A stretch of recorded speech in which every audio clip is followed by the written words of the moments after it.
Halo adik-adik, selamat pagi, selamat berjumpa lagi dengan Ibu Guru dalam pembelajaran hari ini. Dan saat ini Ibu Guru akan memberikan materi tentang statistika, ya, di mana pada minggu lalu juga Ibu Guru sudah memberikan materi dan contoh-contoh. Dan saat ini Ibu Guru akan menjelaskan lagi tentang materi-materi yang ada dalam statistika ini, dan Ibu Guru berharap semua dalam keadaan yang sehat. Nah, jadi silakan Anda menyediakan alat tulis untuk Anda tulis setiap materi akan Ibu Guru bagikan pada pagi hari ini, dan silakan Anda menulis materi-materi ini, ya. Kita akan mulai untuk pembelajaran kita di pagi hari ini. Tetap semangat ya adik-adik. Kita masuk pada pembelajaran statistika ini, yaitu di mana kita akan mempelajari tentang statistika populasi dan sampel. Kemudian kita akan menyajikan data dalam bentuk tabel dan diagram batang, garis, lingkaran, dan ogif serta penafsirannya. Oke, kemudian kita akan menghitung ukuran pemusatan, ukuran letak, dan ukuran penyebaran data dan ogif serta penafsirannya.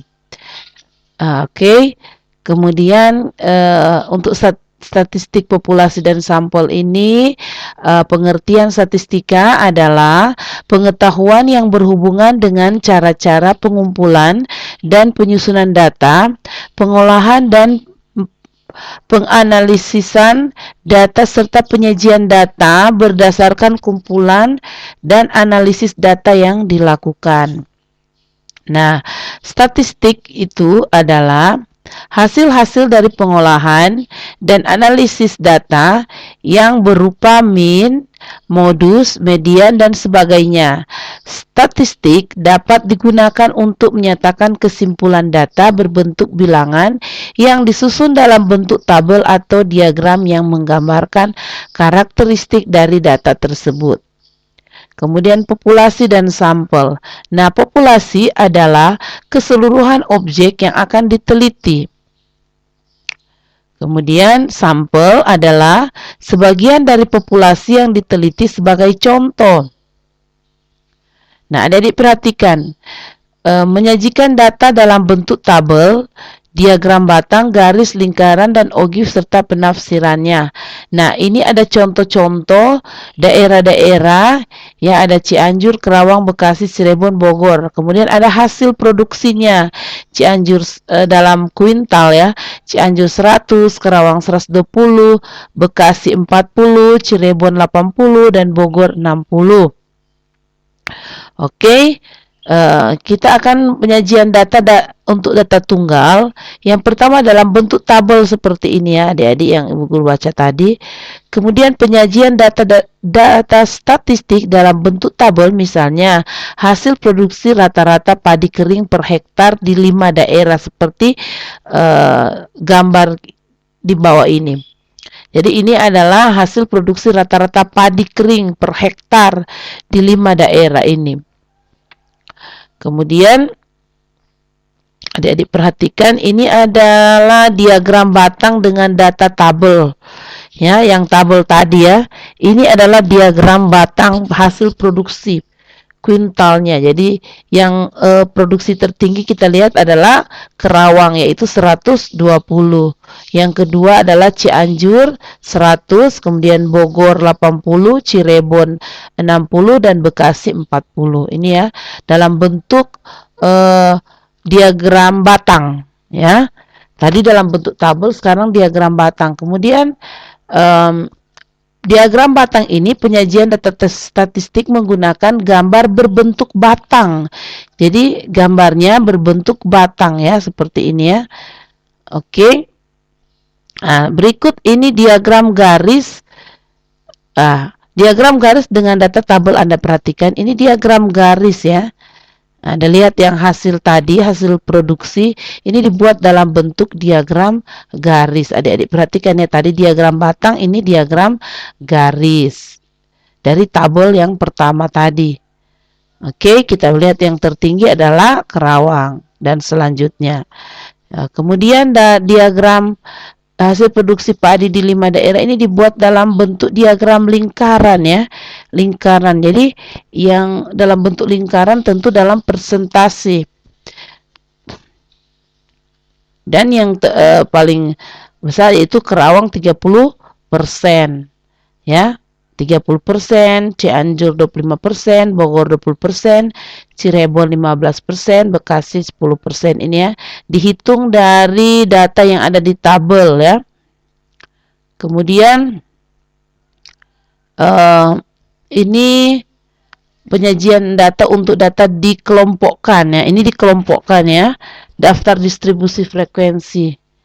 Nah, adik-adik perhatikan ada daftar di bawah ini menunjukkan tabel berat badan 30 siswa dalam kilogram. Ini ada berat badan 80 siswa. Jadi ada 80 siswa dalam kilogram. Ini ya berat. Jadi berat 30 sampai 34 ada 4 orang, berat 35 sampai 39 ada 10 orang, 40 sampai 44 ada 16 orang, 45 sampai 49 24 orang, 50 sampai 54 ada 14 orang, 55 sampai 59 ada 10 orang, dan 60 sampai 64 ada 2 orang. Jadi ini adalah 80 siswa ya semuanya. Kemudian adik-adik perhatikan ini adalah histogramnya ya, atau diagram batangnya. Adik-adik perhatikan untuk tepi kelas ya, tepi kelasnya. Adik-adik perhatikan ini ada bentuk histogram. Nah, histogram ini adalah bentuk penyajian daftar distribusi frekuensi dengan menggunakan gambar berbentuk persegi panjang yang berimpit satu sama lain. Tiap persegi panjang mewakili kelas tertentu dengan lebarnya menunjukkan panjang kelas, sedangkan tingginya menunjukkan frekuensi. Jadi tingginya menunjukkan frekuensi, sedangkan lebarnya menunjukkan panjang kelas. Ya, panjang kelas. Kemudian ini poligon frekuensinya. Ya, adik-adik boleh perhatikan poligon frekuensi. Nah, poligon frekuensi adalah bentuk penyajian daftar distribusi frekuensi dengan menggunakan gambar berbentuk grafik garis dengan menghubungkan titik-titik tengah setiap kelas sesuai dengan frekuensi. Ini titik-titik tengah yang dihubungkan. Kemudian ogif positif. Nah, ini ada diperhatikan ada ogif positif. Nah, ogif positif adalah kurva mulus yang diperoleh berdasarkan daftar distribusi frekuensi kumulatif. Kurva ogif ada 2 buah, yaitu ogif positif di mana grafik yang dibuat berdasarkan daftar distribusi frekuensi kumulatif kurang dari. Adik-adik perhatikan ya, ini tipe kelasnya dalam bentuk kalau adik-adik perhatikan ini dalam bentuk diagram garis. Di sini disebut ogif positif. Kemudian ini ogif negatifnya. Jadi kalau ogif positif tadi dari kiri dia naik ke kanan, sedangkan negatifnya ini seperti ini, dia turun dari atas ke bawah. Ya. Oke, kita lanjut. Ogif negatif di mana grafik yang dibuat berdasarkan daftar distribusi frekuensi kumulatif lebih dari. Kemudian adik-adik perhatikan ada cara menghitung ukuran pemusatan data, ukuran letak, dan ukuran penyebaran data dan ogif serta penafsirannya. Ini ada ukuran pemusatan data tunggal, kemudian rataan hitung. Cara menghitung adalah ini seperti ini, adik-adik perhatikan rumusnya, ada X barnya sama dengan 1/n, jadi sigma n, di mana I itu mulai dari 1 X ke I. Ada perhatikan ya rumus-rumusnya, silakan Anda tulis. Ada rataan hitung, kemudian median adalah nilai tengah yang membagi data menjadi 2 bagian. Jadi median itu nilai tengah, nilai paling tengah. Kalau rataan hitung atau min atau rataan hitung itu rata-rata. Kemudian yang ketiga ada Jadi median adalah nilai tengah yang membagi data menjadi dua bagian yang sama setelah data diurutkan. Jadi yang pertama urutkan dulu data dari yang kecil sampai yang besar. Misalnya mulai dari angka misalnya nilai-nilai raport ada misalnya 70, 60, 80, 90, urutkan dari yang kecil. Yang paling rendah yaitu misalnya 60 nilai terendah Anda sampai nilai tertinggi. Baru Anda tentukan mediannya. Kalau rataan Anda hitung semua jumlahnya rata-rata ya dari nilai Anda bahagi jumlah data yang nilai Anda.